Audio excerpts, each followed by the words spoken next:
किसी गांव में रामू नाम का एक गरीब आदमी रहता था। वो बहुत ही मेहनती और ईमानदार इंसान था। एक दिन वो अपनी रेड़ी से वापस आ रहा था कि अचानक उसकी नज़र दो बकरियों पर पड़ी और वो देखकर सोचने लगा कि आखिर ये बकरियां किसकी हैं, और वो ये बकरियां लेकर अपने घर चला जाता है। थोड़ी देर के बाद एक शख्स आता है और रामू काका के घर वालों से कहता है कि ये बकरियां मेरे और मेरे बकरियां वापस कर दे। रामू काका कहता है कि मैं ये बकरियां तुम्हारे घर तक तुम्हें पहुंचा कर देता हूँ। रामू काका और वो लड़का बकरियां लेकर वहाँ से रवाना होते हैं, और जब वो शहर की तरफ चले जाते हैं तो अचानक उन्हें सेठ जी नज़र आता है और सेठ जी कहता है कि ये बकरियां तो मेरी हैं जो कुछ दिनों से गुम हैं। रामू काका को भी लड़के की खामोशी देखकर पता चल जाता है कि ये बकरियां सेठ जी के हैं, और वो ये बकरियां सेठ जी के हवाले कर देते हैं। सेठ जी वो बकरियां लेकर वहाँ से रवाना होते हैं। थोड़े आगे जाकर रामू काका भी लड़के को डांटने लग जाते हैं और कहते हैं कि तुमने मुझसे झूठ क्यों बोला कि ये बकरियां तुम्हारे हैं।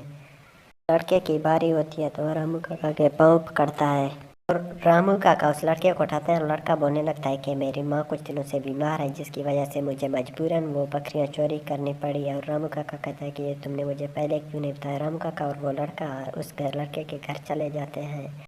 मुझे अपनी माँ के लिए कुछ पैसों की ज़रूरत है, जिसके लिए मैं बकरियाँ ले जा रहा था। वो रामू काका जब उसके घर चले जाते हैं तो देखते हैं कि उसकी माँ बहुत बीमार होती है। रामू काका को ये देखकर बहुत तरस आता है और रामू काका देखता है कि ये तो बहुत बीमार है, और उस लड़के से कहता है कि तुम्हें इसके इलाज के लिए किसी अच्छे अस्पताल की ज़रूरत है।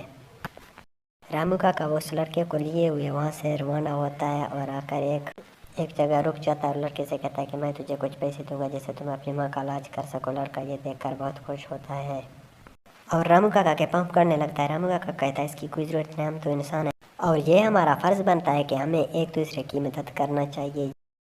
रामू काका घर आता है और अपने बीवी के पास चला जाता है और अपनी बीवी से कहता है कि मैंने जो कुछ रकम जमा की है वो रकम मेरे हवाले कर दीजिए, मुझे उस रकम की इस वक्त बहुत ज़रूरत है। और उसकी बीवी कहती है ठीक है, वो रकम अंदर रखी हुई है, मैं तुम्हें देता हूँ। और वो अंदर जाकर वो सारा रकम रामू काका के हवाले कर देते हैं और रामू काका रकम लेके वहाँ से रवाना होते हैं।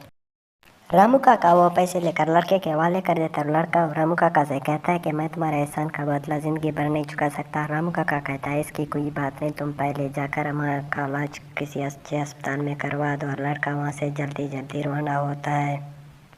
बच्चों, इस कहानी से हमें यह सबक मिलता है कि हमें तमाम ज़रूरतमंदों की मदद करना चाहिए। वीडियो अच्छी लगे तो हमारे चैनल को सब्सक्राइब करें और वीडियो लाइक करें। शुक्रिया।